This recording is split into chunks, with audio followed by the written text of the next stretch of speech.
Olá, pessoal, tudo bem com vocês? Então, aí vamos para mais uma aula gravada aí, no caso, esse de hoje, online. E nós hoje falaremos, eu dividi essa aula em duas para também não ficar uma aula gravada muito extensa, né? Foi até um pedido do pessoal da própria sala, falando assim, olha, professor, não é fácil a gente assistir a aula online, gravada, ainda mais se for uma gravação aí de 3 horas, aí não tem jeito. Então, para ficar um conteúdo mais tranquilo, menos tempo para vocês assistirem com tranquilidade, etc., eu dividi a aula em duas partes, a parte 1 e parte 2, obviamente essa é a parte 1. E não esquecendo vocês que no final desta parte 1, nós teremos questões, tá? Eu passei algumas questões, são questões que eu peguei de concursos públicos e questões interessantes, que vocês deverão responder essas questões no final da aula, portanto, devem assistir a aula no período da aula, e no final da aula, no final dessa aula, vocês terão tempo, aí, claro, para responder as questões e encaminharem no e-mail que eu deixei nos últimos slides para vocês desta aula. Portanto, o que vai valer como presença e o que vai valer para vocês como um trabalhinho, vamos dizer assim, para ajudar vocês, exatamente as perguntas no final desta aula, fora aquelas outras atividades que eu passei para vocês na aula anterior. Tudo bem? Então vamos começar a falar um pouquinho hoje sobre lesões, a primeira parte das lesões agudas do periodonto. Vou compartilhar aqui. E parte 1, né, lesões agudas do periodonto. Vamos tentar depois entender o que seria isso daqui. Primeiro, muitos pacientes irão procurar vocês ou nos procuram por causa desse tipo de lesão. Por quê? Porque as lesões agudas do periodonto, elas doem, elas incomodam. Então, o paciente vai atrás. Vocês vão ver que muitos dos pacientes não vão atrás por causa da gengivite, não vão atrás nem por causa da periodontite, porque não são doenças que realmente levam à dor, né? Mas as lesões agudas que nós falaremos, elas incomodam, elas doem. Então, o paciente nos procura, tá ok? Então, nós temos as doenças periodontais crônicas, né? Como a própria periodontite e tal e coisa. E nós temos aquelas doenças periodontais com caráter mais agudo.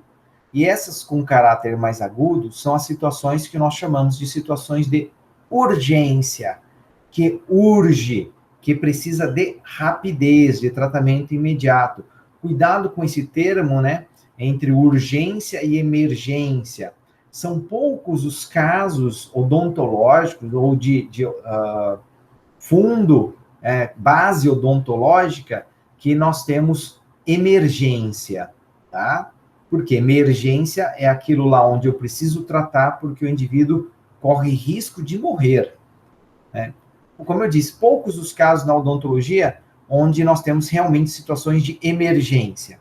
A maioria das situações que virão ao nosso consultório são situações de urgência, tá? O que é urgência? Aquilo que precisa de um tratamento mais rápido, tratamento mais imediato. Por quê? Porque o paciente está com muita dor, ok? E dessas doenças agudas mais frequentes do periodonto, eu coloquei elas numa escalinha aí de 1 a 6. Como eu disse, nós não vamos, nessa primeira aula, aprender as 6, né, porque eu dividi a nossa aula. Então, eu dividi e nós vamos falar mais destas duas primeiras aqui, e depois, na segunda parte, nós falaremos das outras. Então, vamos falar das doenças periodontais necrosantes, e da gengivoestomatite herpética aguda, ok? Então, aquilo que nós havíamos falado, um agente agressor, né? Normalmente um agente agressor de pouca intensidade, uma agressão de pouca intensidade, ou um micro-organismo mais, vamos dizer, mais tranquilo, leva a uma reação inflamatória, e a reação inflamatória pode levar a um quadro crônico ou pode levar a um quadro agudo. O que importa é que, na verdade, a reação inflamatória é uma reação de proteção, de defesa, para tentar reparar o tecido. Né? Mas, por vezes, dependendo do agente agressor, esta reação acaba sendo não só do agente agressor, como também do próprio hospedeiro, mas leva a uma ação tão grande, vamos dizer assim, uma reação tão aguda, de uma inflamação tão aguda, que aí o indivíduo vai ter como principal característica a presença de dor. Então, vamos começar com as doenças periodontais chamadas necrosantes, tá? Elas já mudaram de nome várias vezes, né? Antigamente, que eu me lembro, quando eu aprendi, era gengivite ulcerativa necrosante ou periodontite ulcerativa necrosante. Era GUM ou PUM. O nome acho que não ficou legal, né? E depois eles mudaram para agora, agora, na última classificação, em 2018 foi a última classificação das doenças periodontais, eles mudaram simplesmente para gengivite necrosante e periodontite necrosante, tiraram a palavra ulcerativa. Então ficou gengivite necrosante e periodontite necrosante. Da gengivite necrosante, ela acaba tendo uma característica mais de gengivite. Então, ela não altera tecidos de suporte do dente, tá? Então, você tem aí, basicamente, o que está sendo atacado é a gengiva livre e a gengiva inserida. Já a gengivite necrosante crônica, que dá origem ao que nós chamamos de periodontite necrosante, você já tem um ataque no periodonto, então, ligamento periodontal, osso alveolar, tecidos de suporte do dente. Entenderam? Então, quando eu tiver uma gengivite e ela se transformar em necrosante, é só uma gengivite necrosante. Quando o indivíduo já tem a periodontite, entenda que ele já tem a doença, ele tem a periodontite e ela agora se transforma em necrosante. Aí é a periodontite necrosante. Tá bom? A gengivite necrosante não evolui a esse ponto de virar periodontite necrosante, isso que eu estou querendo dizer. Ela é uma gengivite e vira necrosante. Se o indivíduo tem uma periodontite, vira necrosante, por exemplo. Certo? Então, uma das características, mostrando aqui, nós vamos falar sobre todas as características dessas doenças, que ele perde a papila, aqui, né, acaba perdendo a papila, tem o que nós chamamos de inversão papilar, e começa aí a ter inflamação, sangramento, tudo, mas isso é muito rápido. É diferente daquilo que vem devagarzinho acontecendo. Nesse tipo de alteração, ela acontece de forma muito rápida. E a gengivite necrosante tem um monte de nomes. Um monte de nomes. Tudo que eu coloquei aí em volta desta imagem, no seu slide, são nomes da gengivite necrosante. Ela pode ser antigamente chamada de guna, né? Como eu falei para vocês, gengivite ulcerativa necrosante aguda, depois virou GUM, gengivite ulcerativa necrosante, agora virou só gengivite necrosante. Também podia ser conhecida como infecção de Vansan, boca de trincheira, gengivite ulceromembranosa aguda, gengivite fuso-espiralar, pelas características das bactérias fusiformes e espiraladas que tem, gengivite ulcerosa aguda, estomatite de Vansan, angina pseudomembranosa, angina de Vansan, estomatite fétida e assim por diante. Tá, professor? Tanto nome assim. Qual o nome que nós devemos falar? Simplesmente gengivite necrosante. É que tem um nome aqui que é histórico, né? Boca de trincheira. Isso já vai ajudar a explicar um pouco do agente causal dessa gengivite, como é que ela foi descrita e quando que ela foi descrita pelas primeiras vezes. Deixa eu fixar aqui a minha imagem, fica mais fácil. Então, esse tipo de gengivite, na verdade, ela foi descrita, nas suas primeiras descrições aconteceram na Primeira Guerra Mundial. Né? Se vocês lembram aí, a Primeira Guerra Mundial, quando foi, professor? Primeira Guerra Mundial, 1914 a 1918, mais ou menos, né? Foi a média dessa guerra, Primeira Guerra Mundial. O que tinha de interessante? Que na Primeira Guerra Mundial, né, nós tivemos uma guerra chamada Guerra de Trincheiras. Eu acho que você já deve ter ouvido falar quem estudou um pouquinho de história aí na vida, né? Essa guerra de trincheiras, né? Essa guerra de trincheiras, ela foi uma guerra onde os soldados viviam, literalmente, lutavam, morriam dentro de trincheiras. Em toda a região da Europa, foram feitas essas trincheiras, e elas ficavam a poucos metros do inimigo. O cara levantava a cabeça e levava um tiro na cabeça, morria, muitas vezes não tinha nem onde enterrar, deixava ali na trincheira apodrecendo. Então era um estresse absurdo e sujeira absurda, porque imagine que a trincheira não era limpinha. A Europa chovia muito, região ali da Europa Central, muita chuva, muita lama, muito frio, né? Então, as condições absolutamente insalubres, as condições de higiene péssimas e o estresse absurdo que esses soldados viviam, porque era só levantar a cabeça, por vezes eles morriam, e toda hora os caras apitavam, os caras tinham que levantar e sair correndo para cima do inimigo, mesmo sabendo que os inimigos estavam entrincheirados e eles iam morrer. O negócio era feio. Ah, quem quiser ver um pouco da Primeira Guerra Mundial, acho que tem um filme que foi lançado, não lembro se ano passado, ou esse ano passado, 1917 é o nome do filme. Mostra bem isso, a guerra de trincheiras. Os caras apitam lá, o cara tem que sair correndo. E vai morrer, vai ser metralhado, e aí puxa o corpo do cara para dentro, morreu. Imagina o estresse que esse indivíduo vivia.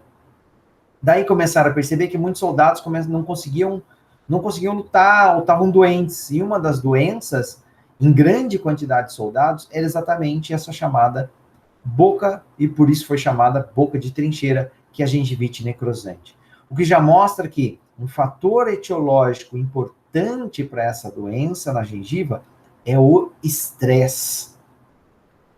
Estresse, má higiene, mas principalmente o estresse. O estresse é campeão para esse tipo de doença. O que nós temos muito hoje em pacientes é exatamente o aparecimento dessa gengivite necrosante, ou mesmo da periodontite necrosante, em pacientes devido a estresse intenso, né? Eu já peguei casos de pacientes com estresse realmente por uma causa, vamos dizer assim, plausível, né? Uma causa que você fala, não, tudo bem, né? De repente perdeu algum ente querido da família, perdeu um emprego, preocupação, esse tipo de coisa.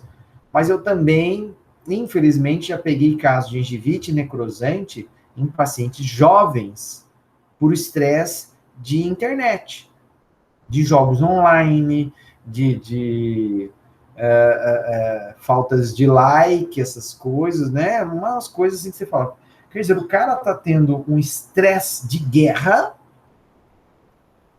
em um jogo online. Peraí, ele tá jogando pro organismo dele como se ele estivesse na guerra.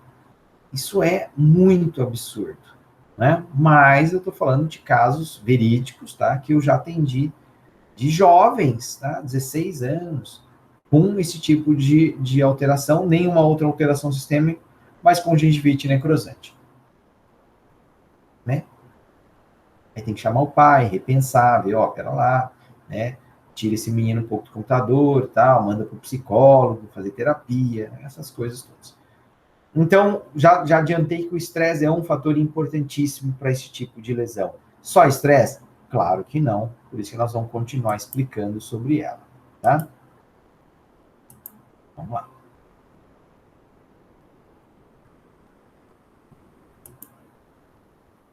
Uhum. Isso, beleza. Quais os micro-organismos, os fatores locais, né? Então, a presença de micro-organismos muito específicos para esse tipo de doença também é importante.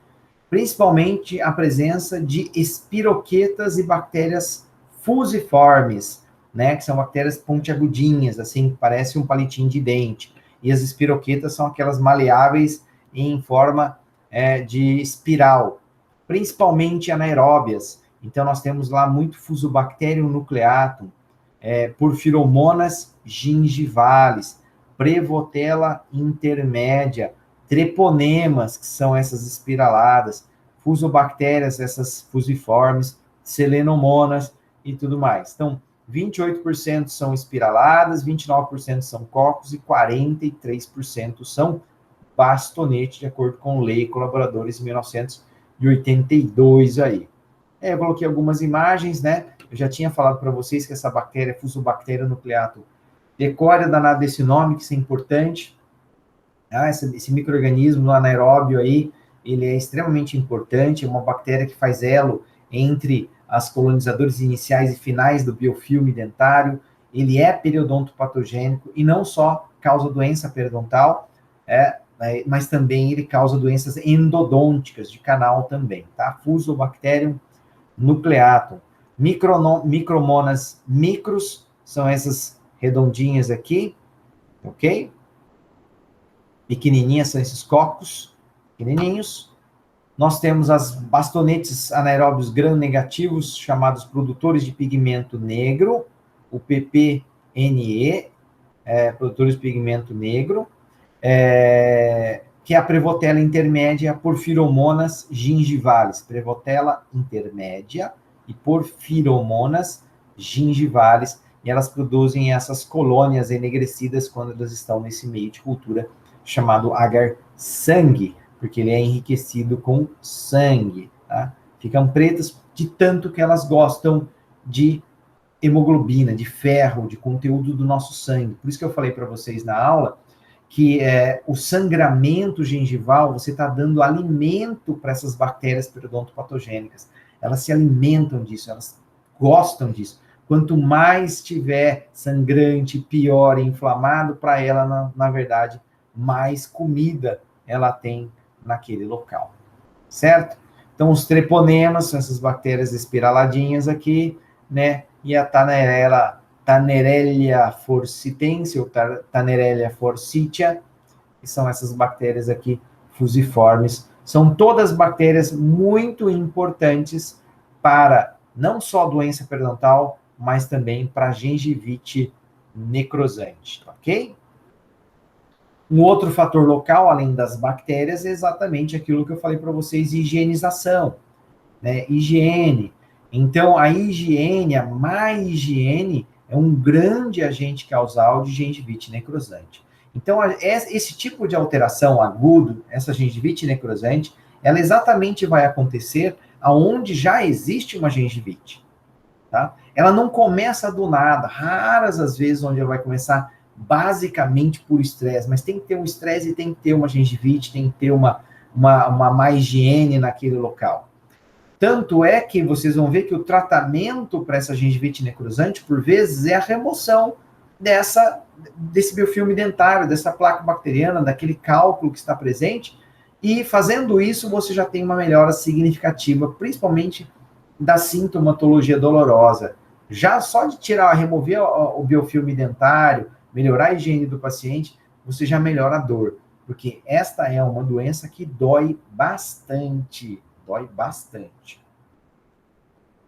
E tem os fatores, aqueles eram locais, e tem os fatores sistêmicos. Fatores sistêmicos, eu já falei para vocês, um dos principais, que é o estresse, né? Mas não é qualquer estresse, não. Esse é o estresse, como eu disse, estresse de guerra, né? O cara acha que está na guerra jogando Fortnite, sei lá, né? Estou falando o nome do joguinho. Imagina o estresse. No estresse, ele tem uma liberação muito grande de adrenalina e de outros corticoides.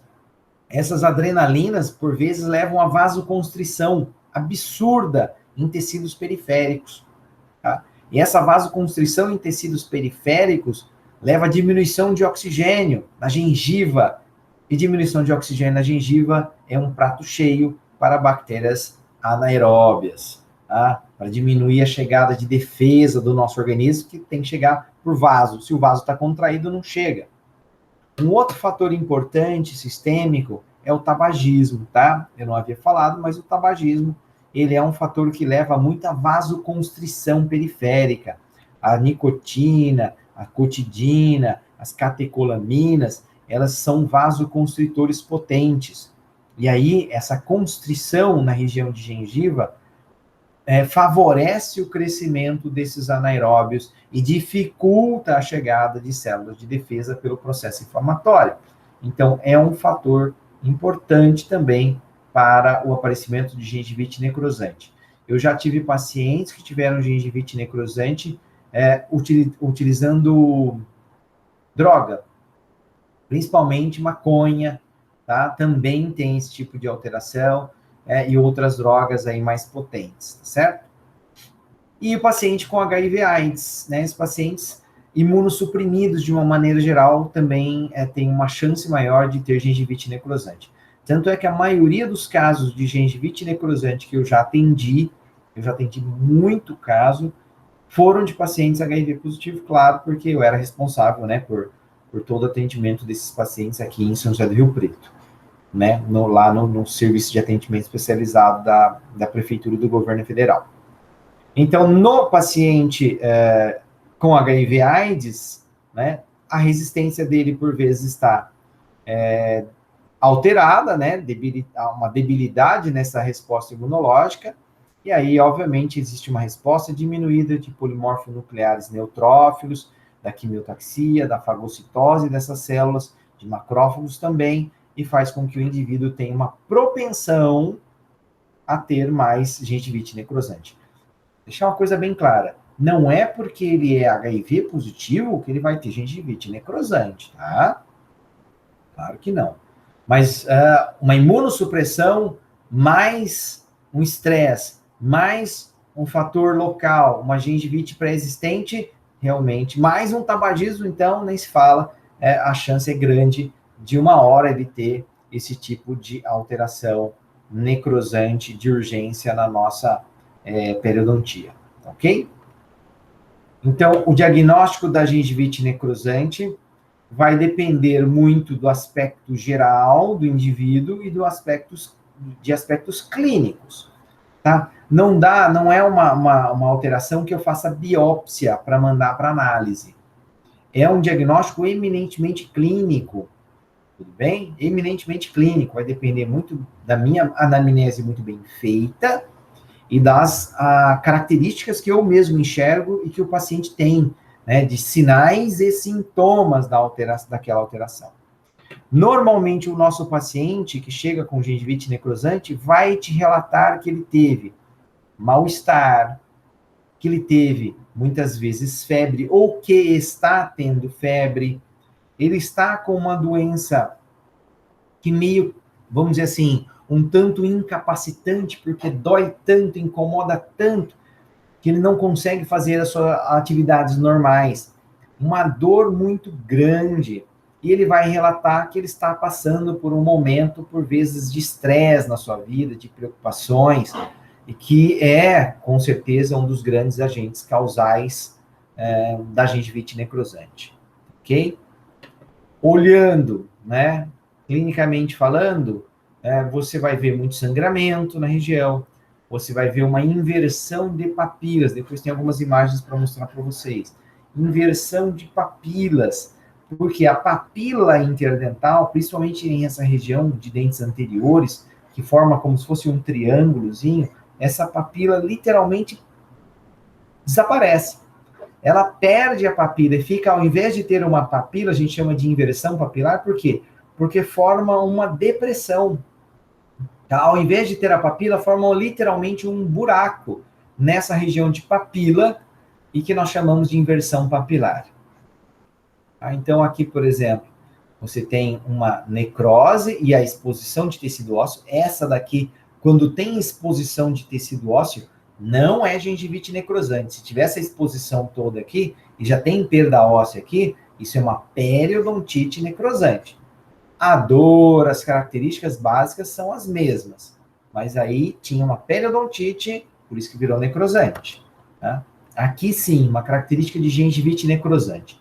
Então o paciente vai ter essa inflamação, a gengiva vai ficar toda inchadinha, né? A gengiva fica toda inchadinha. Então, vendo que a papila que era para seguir aqui nessa região interproximal, ela sumiu a pontinha dela. O ápice papilar sumiu e ficou sem o ápice e com essa membrana, ou que nós chamamos de pseudomembrana, uma falsa membrana meio branco-amarelada, ó, estão vendo? Que é exatamente uma membrana de necrose tecidual. Então, as células morreram e formaram essa estrutura membranosa com muita dor, um hálito daquele de virar quarteirão, que eu brinco com o paciente, falo, o paciente virou a esquina, o hálito vira junto, mau hálito, terrível, terrível.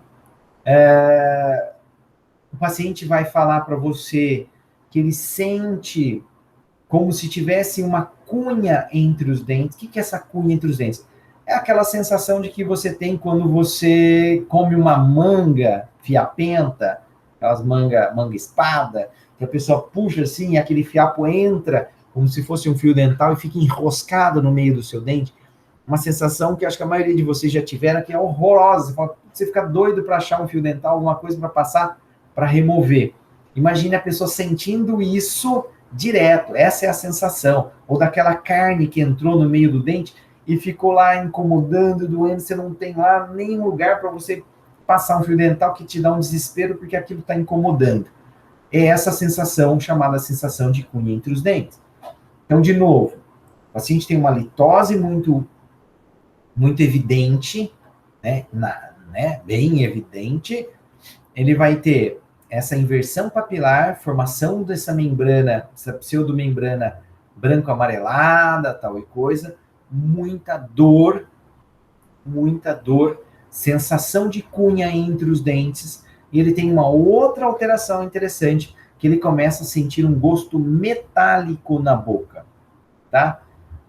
Tem o sangramento espontâneo, então sangra, só de sorrir, muitas vezes já sangra, e ele tem essa sensação metálica na boca. Essa sensação, esse gosto metálico, é mais semelhante a como se você tivesse com iodo. Alguém, não sei se um dia passou iodo ou sentiu o gosto de iodo, é uma sensação de metal na boca, ok? E aquilo que nós colocamos, os sinais clínicos da gengivite necrosante, que também valem para a periodontite necrosante, tá? Então, a halitose, o feturores, boca fedida, que está querendo dizer aqui, né? A halitose, a pseudomembrana, que tem fibrina, tem bactérias, tem resíduos alimentares, resíduos de células. A cialorreia, que eu não havia falado, que o cara saliva, ele saliva bastante, começa a salivar muito. Por que ele saliva muito, que nós chamamos de cialorreia? Porque o organismo entende que uma das maneiras de tentar limpar isso é produzindo saliva. Porque a saliva tem uma série de substâncias antibacterianas aí, né? Bactericidas, bacteriostáticas, tal, de pH para tamponante, tudo mais. Então, tem cialorreia, aquilo que eu falei também, gosto metálico. Adenopatia é comum a pessoa ter gânglios, ínguas, na região submandibular e do pescoço cervical. Então, é muito comum ter íngua, né? E aquela sensação de mal-estar, corpo ruim e febre. É muito comum você falar, você teve febre? Ah, não, eu tive febre. Sensação de cunha entre os dentes, acho que eu não coloquei aqui, mas faltou aqui a sétima, que é a sensação de cunha entre os dentes, ok? E aí é um caso mostrando, ó, olha aqui, toda essa região de necrose, tem uma pseudomembrana, a papila desapareceu, ó, tá vendo que a papila, isso é inversão papilar, ó, fica uma cratera no lugar da papila, que é a mesma coisa, sangramento espontâneo, gengiva edemaciada, avermelhada, sangrante e, como eu disse, gengivite normal não dói. Periodontite normal não dói, só quando tiver abscesso. Mas o paciente vem e fala, nossa, doutor, eu estou com uma dor generalizada, tá doendo muito a minha gengiva, tá sangrando e doendo. Aí você fala, peraí, sangrando gengivite, mas doendo não é gengivite, assim, tão comum. Então, se está sangrando, está doendo, pense já numa alteração como gengivite necrosante. Tá? Vamos pensar no diagnóstico. Opa, tem característica de gengivite necrosante. Abriu a boca, aquele cheiro, aquele mau hálito terrível. O paciente relatou que tem sensação de aperto ou de cunha entre os dentes, gosto metálico, olhou essa pseudomembrana, papila invertida. Não tem conversa, não precisa fazer biópsia. De cara você fala, você está com gengivite necrosante. Aí vai tentar entender o porquê também, né? na anamnese. Você está com estresse, estressado, aconteceu alguma coisa, o que pode estar acontecendo? Então, o que eu faço quando o indivíduo chega assim, né, com gengivite necrosante ou periodontite necrosante? Cheguei a essa conclusão, você está com essa doença. Pá. Simples, muito simples. Eu vou pegar um algodão, vou molhar na água oxigenada 10 volumes, água oxigenada que usa para machucado, e vou passar, não precisa nem anestesiar, você vai passar na gengiva do indivíduo, principalmente naqueles locais onde existe a pseudomembrana, naqueles locais onde tem necrose, você vai passar a água oxigenada no algodão com o auxílio de uma pinça, por exemplo. Vocês vão perceber que vai sangrar e, obviamente, vai produzir muito oxigênio ali por causa da liberação do oxigênio e água da água oxigenada. Então, você vai passar e vai limpar, e vai limpar. Quantas vezes você faz isso? Pelo menos umas 3 vezes. Então, eu passo, não precisa apertar muito, não. É só passar para debridar, mas para tirar essa superfície em toda a boca onde existe essa pseudomembrana. Fiz isso umas 3, 4 vezes, o paciente cuspiu, claro, foi limpando, foi cuspindo, joga água, cospe. Não precisa ficar deixando, né, espumar a boca do indivíduo. Tanto até o ponto de babar a espuma, não precisa fazer isso. Então vai lá, joguei água, cuspiu. Se for possível, se tiver algum cálculo muito supragengival, muito à vista ali, com delicadeza, remove esse cálculo, dá uma limpada no ambiente assim. E aí, por fim, só fazendo isso, eu aplico clorexidina 0,12%, com algodão também, posso esfregar lá por 1 minuto, esfrego umas 3, 4 vezes, cospe o paciente, depois ele bochecha a clorexidina por 1 minutinho e cospe. Isso é uma situação de urgência, é o atendimento imediato que eu faço para gengivite necrosante. Se o paciente relatar que está com febre, eu também posso entrar com antibiótico. Aí, qual antibiótico eu entro? Pode entrar com a amoxicilina normal. Amoxicilina, 500 miligramas de 8 em 8 horas, aí uns 7 dias. Porque o indivíduo, se ele está com febre, provavelmente essas bactérias estão passeando pela corrente sanguínea e ele pode ter aí o que nós chamamos de bacteremia. E não é legal isso, que essas bactérias que estão passeando não são bactérias boazinhas. Fusobactéria nucleatum, Prevotella intermédia, Porphyromonas gingivales, são bactérias agressivas para o organismo. Então, é melhor que eu elimine elas da corrente sanguínea também. Toda vez que elas caírem, pelo menos tem um antibiótico lá. Então, eu entro com antibiótico. Mas eu vou entrar com antibiótico quando o paciente tiver alterações sistêmicas. Se ele falar para você, não, estou bem, não tenho nada, sistemicamente, estou tranquilo, não tive febre, não tenho mal-estar, corpo legal, não precisa entrar com antibiótico. Bem? Então, bochecho caseiro, o que eu falo? Agora em casa, vai continuar com bochecho de clorexidina 0,12, cuidado na escovação para não traumatizar, escovas extremamente macias, muito cuidado para a escovação. Óbvio, para álcool, fumo, exaustão física, psicológica também, tem que falar para o cara, né, cuide-se do seu psicológico, obviamente que é muito difícil falar assim, resolva teus problemas, que se fosse fácil assim, né, resolva teus problemas e resolveu, tava todo mundo lindo e maravilhoso, né, já não tinha mais Covid, por exemplo, que é um dos grandes problemas nossos hoje.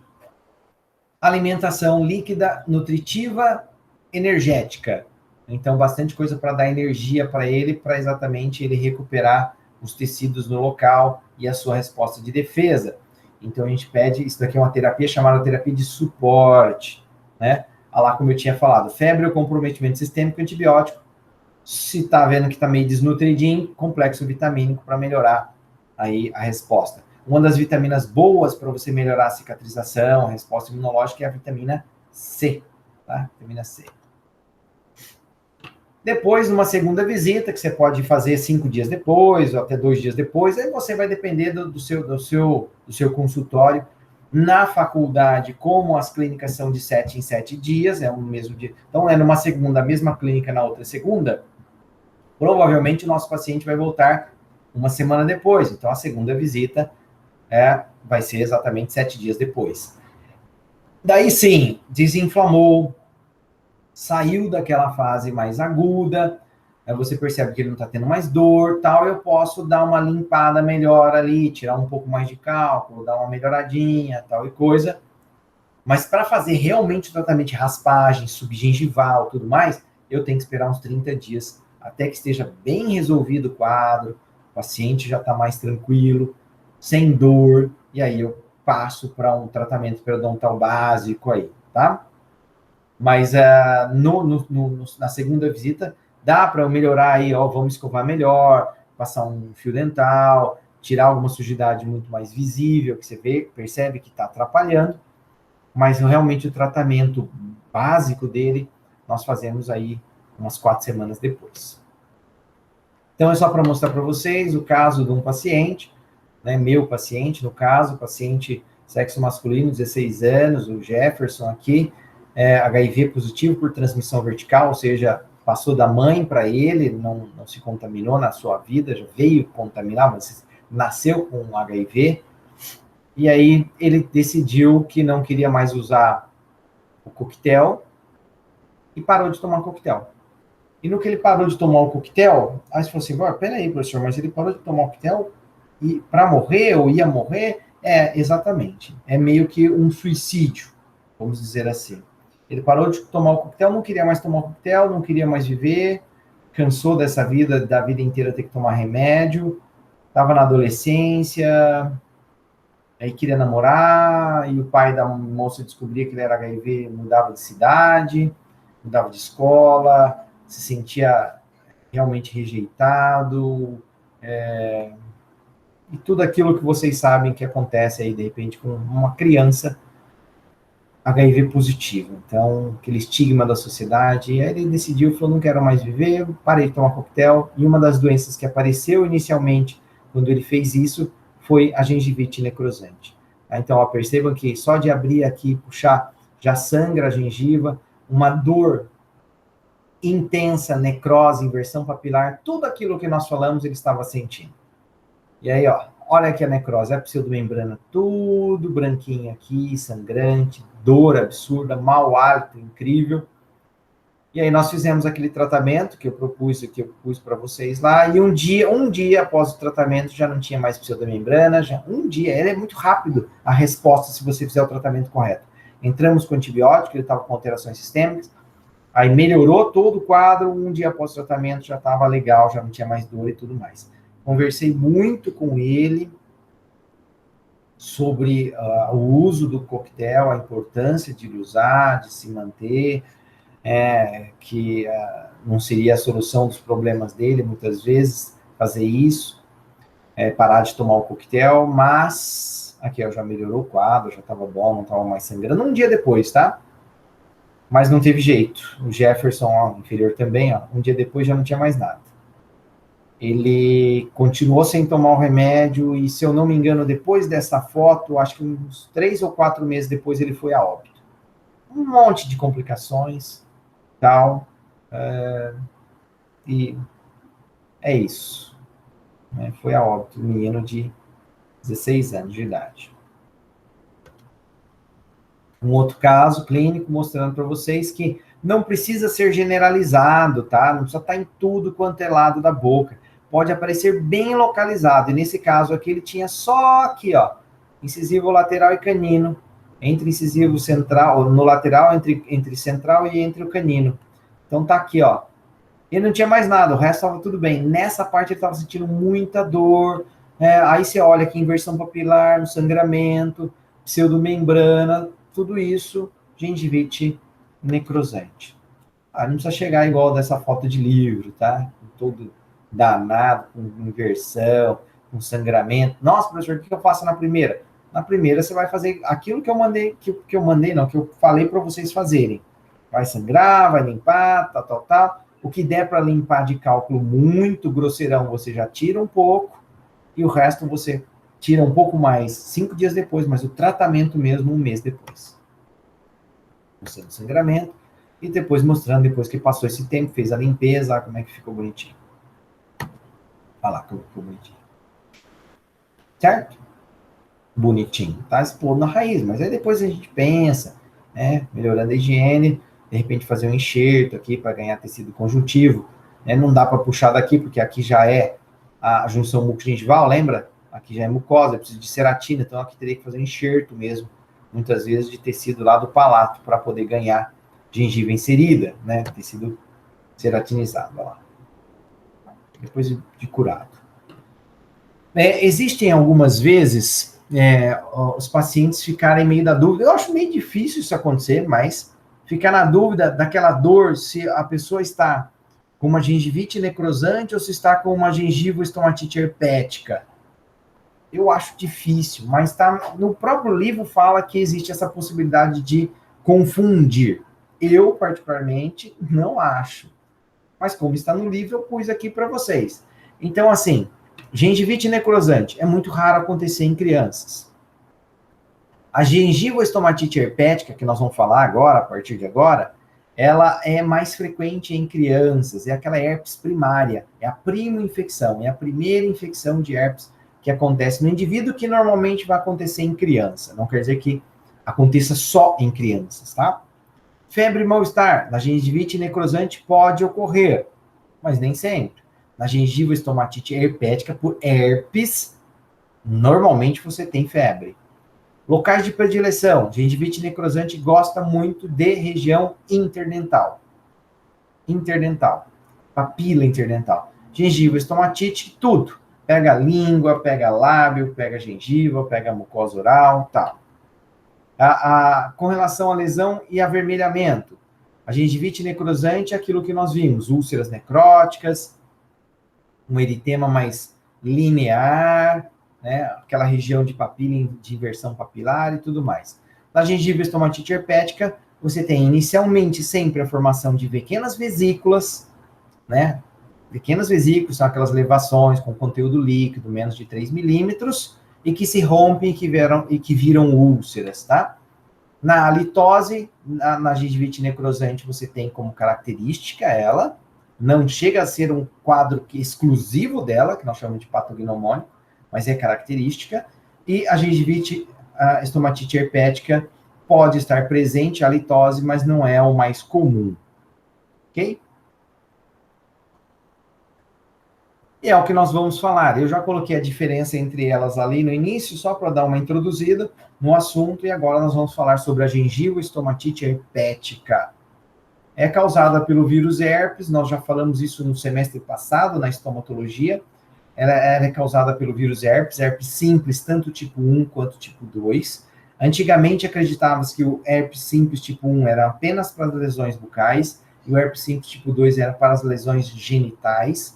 Hoje nós sabemos que isso não é mais assim. Você tem tanto para as lesões bucais quanto para as lesões genitais o herpes simples tipo 1, e tanto para as lesões bucais quanto para as genitais o herpes simples tipo 2. Independe se for herpes 1 ou herpes 2, ou ambos dão a mesma sintomatologia, as mesmas características clínicas, nada de diferente. Na maioria das pessoas, são assintomáticas para os vírus herpes, 80% a 90% dos pacientes são assintomáticos. E 80% a 90% de nós temos esse vírus. Tá? Só que só aí 10% mais ou menos, 10% a 20% é que vão ter a doença na forma sintomática.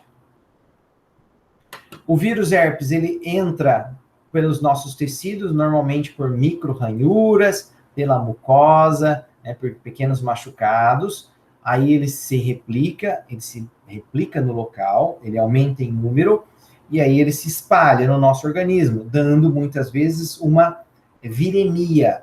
Então o paciente tem aquela sensação de virose, aquele mal-estar, muitas vezes sensação ruim, uma febre, e ele vai para os gânglios nervosos, tá? E aí nos gânglios nervosos ele fica latente nesses gânglios, na região de cabeça e pescoço ele fica no trigêmeo, na região de gênito urinário ele fica no gânglio sacral, e de vez em quando ele recorre.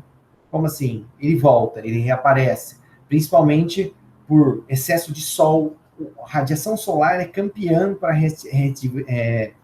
reativar o vírus, tá? Lesões em pele, febre, estresse, gripe, essas coisas levam, por vezes, a recorrência. Estresse é muito comum, né? Paciente que está lá estressado por causa de prova, aluno, e aí acaba tendo lesões herpéticas. Só que a lesão herpética que tem a pessoa, que tem o vírus e que de repente começa a aparecer, aparece labial, né? É a gengiva-estomatite herpética recorrente, ou a herpes recorrente. Agora, existe a gengiva-estomatite herpética primária, que é essa que eu quero abordar hoje. Porque a primária, ela vai acometer principalmente crianças, e ela vai aparecer em muitas partes da boca, e é uma alteração aguda, muito dolorida, infelizmente comum em crianças com menos de 5 anos. A criança vai apresentar-se irritada, com febre, pode perder peso, perda de apetite.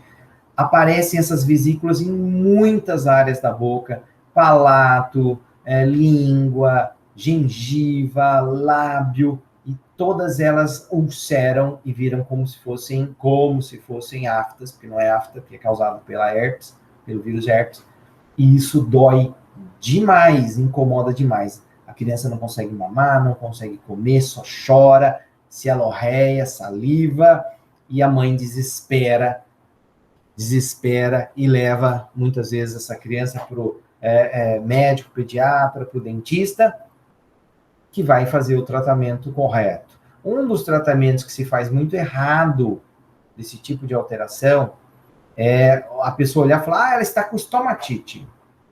Entenda que a palavra estomatite quer dizer que ela está com uma inflamação no estômago, na boca.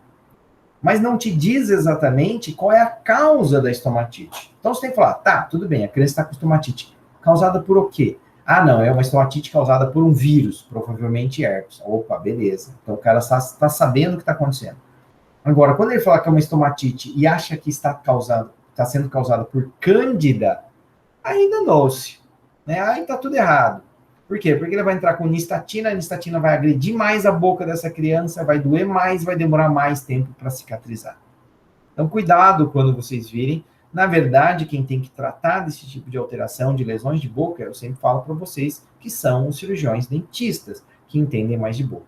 Mas o duro é que muitos dentistas também não sabem informar e diferenciar uma gengiva-estomatite herpética de uma candidose. Aí, pelo amor de Deus, né?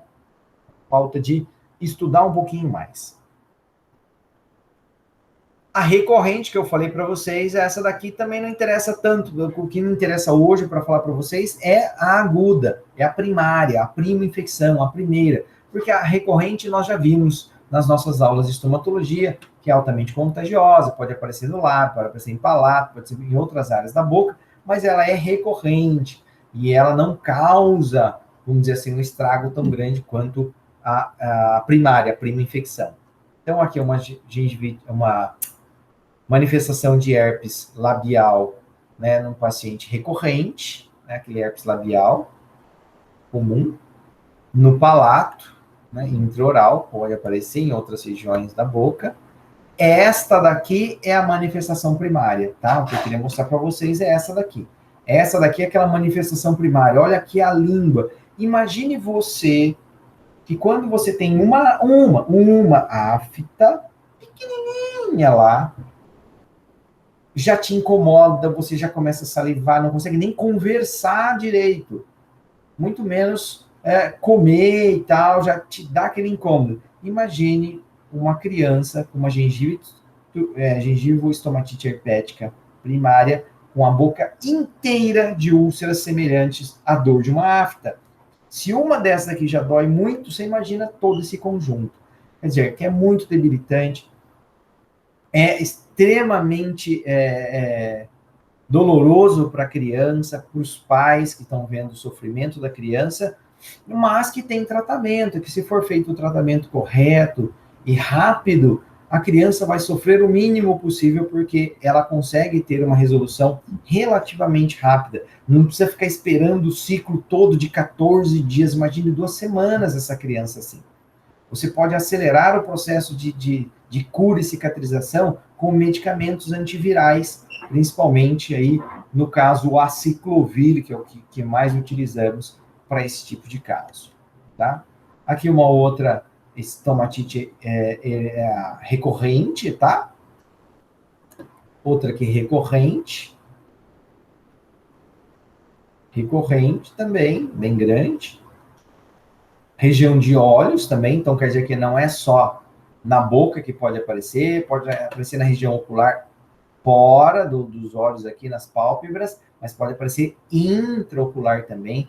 Cuidado para aquelas pessoas que estão com conjuntivite recorrente, com frequência. Normalmente a pessoa tem um surto de conjuntivite por ano, mas a pessoa está tendo 3, 4, tem que ir, obviamente, no oftalmologista sempre, para que ele observe e veja se você não está, de repente, com herpes no olho, né? Uma vez que esse herpes no olho pode causar uma doença grave, chamada ceratoconjuntivite herpética, e levar o indivíduo até mesmo à cegueira. Então, aqui um outro herpes, olha aqui já é uma bolha, já nem vesícula, não é? Olha o tamanho, né, dos lábios que foram... Uma das coisas que não se deve fazer, já aproveitando, que quando se faz fica com essa característica aqui, é debridar a lesão. É passar assim, eu vou limpar. E aí você pega lá um paninho, uma gaze úmida, mesmo que seja em soro fisiológico, e fica raspando essas lesões de herpes. Não é para fazer isso, tá? Porque aí você vai criar um leito necrótico, você vai matar e você vai jogar mais vírus para outras regiões da boca, onde ele, porventura, não estava ulcerando. Então, não é para se fazer isso.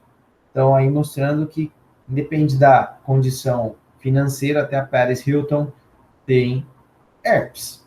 Independe, né? Então, tem que ter preconceito. Tá com herpes, né? Isso é coisa de criança lá.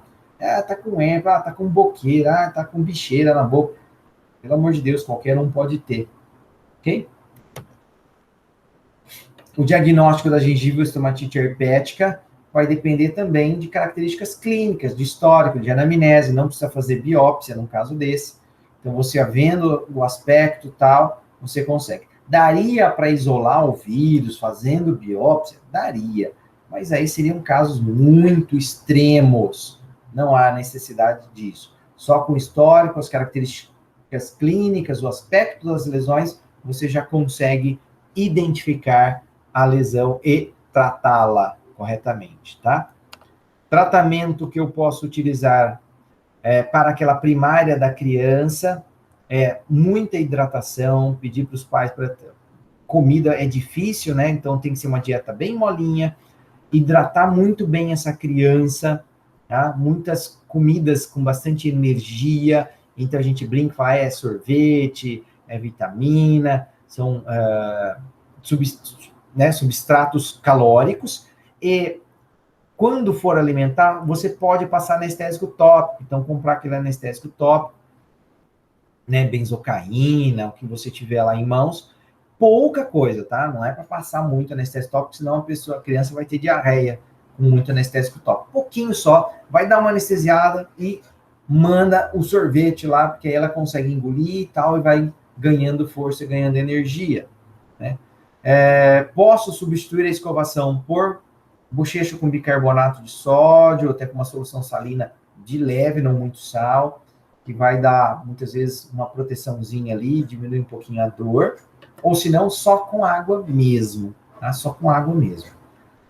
Vitamina C, vitamina B, né, pode ser utilizada, não há necessidade obrigatória de usar isso daqui.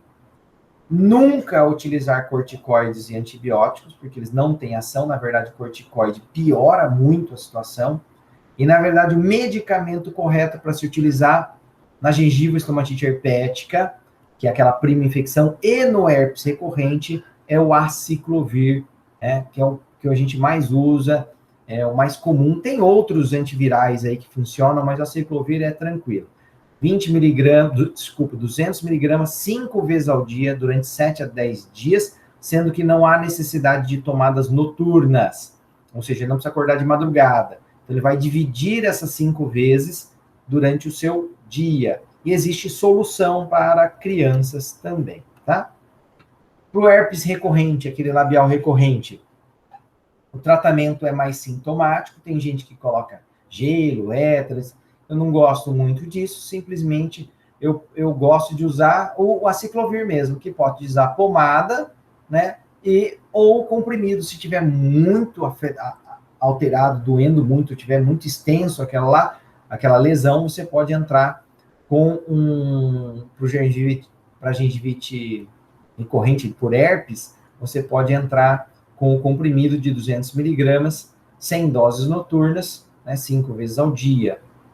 Existe o interferon, mas o interferon eu não uso, nunca usei, não vi coisas bacanas sobre esse medicamento. Isso aqui está no livro, por isso que eu coloquei aqui, porque o interferon, por vezes, ele pode levar o paciente a tendências suicidas, é um negócio meio estranho, não há necessidade disso. E aplicação de 3 em 3 horas da pomada de aciclovir, ok? Existem trabalhos mostrando que violeta de genciana também alivia sintoma, mas, violeta de genciana é roxa, e aí vai ficar, é igual aquele lepecide, acho que é lepecide que chama, aquele de cachorro, que fica roxo, não vai ficar passando isso na boca do paciente, né? Muito bom. É isso, eu dividi em 2 partes, ainda tem uma outra parte um pouco mais extensa, que essa nós daremos em sala de aula, né? Então, por isso que eu deixei essa parte mais extensa aí para a sala de aula. Então, fiz umas perguntas, essas perguntas orientadoras são para vocês responderem agora, que vocês estão vendo, estão assistindo, respondam as perguntas orientadoras e encaminhem, uma pergunta. Assinale a opção em que todos os patógenos citados estão associados às doenças periodontais necrosantes. Aí coloquei vários patógenos aí, tem uma só correta. Paciente com 23 anos de idade, sexo masculino, dor intensa, sangramento que inicia espontaneamente nas margens gengivais, nódulos linfáticos submandibulares inchados, papilas edemaciadas, contorno arredondado, pseudomembrana, blá, blá, blá, blá. Muito fácil, né? Para quem assistiu a aula, acabou de assistir, responde isso na lata, né? Que doença que é? Aqui falando sobre gengivite ulcerativa necrosante, essa é uma pergunta de concurso, por isso que ainda está como GUN, tá? Ou como GUNA, tá? Porque é antiga, tá? Então não está como gengivite necrosante apenas. Hoje em dia é só gengivite necrosante. Leiam aí e vejam quais afirmativas que estão corretas. 4. Cite 5 diferenças entre a gengivite estomatite herpética primária e a necrosante. Está lá a tabela para vocês. Muito fácil. E 5 sinais clínicos da gengivite necrosante, que é aquilo que eu fui falando para vocês, citando, acontece isso, o cara sente isso, você vê isso, blá, blá, blá, blá, blá, aquela sensação assim, assim, assado. Então, muito fácil. Para quem assistiu a aula agora, responde agora. Ok? Então, as respostas devem ser encaminhadas, nome de cada aluno, turma, e, no caso, obrigatoriamente no horário da aula referente a cada turma, 31023@unilago.edu.br. Este é o e-mail, meu e-mail da Unilago, então mandem para cá para que eu possa ter as respostas, e baseado nas respostas a gente faz a chamada da turma e corrige depois as respostas de vocês. Ok? Muito bom. Isso, se tudo der certo e nós não estivermos na fase totalmente negra da pandemia, nossas aulas serão presenciais, então a próxima aula, a continuação dessa matéria, provavelmente será presencial. Ok? Agradeço a atenção de vocês, obrigado, façam essa tarefinha de vocês aí e fiquem com Deus. Se tudo der certo, semana que vem nos encontraremos. Um abraço a todos vocês. Tchau, pessoal.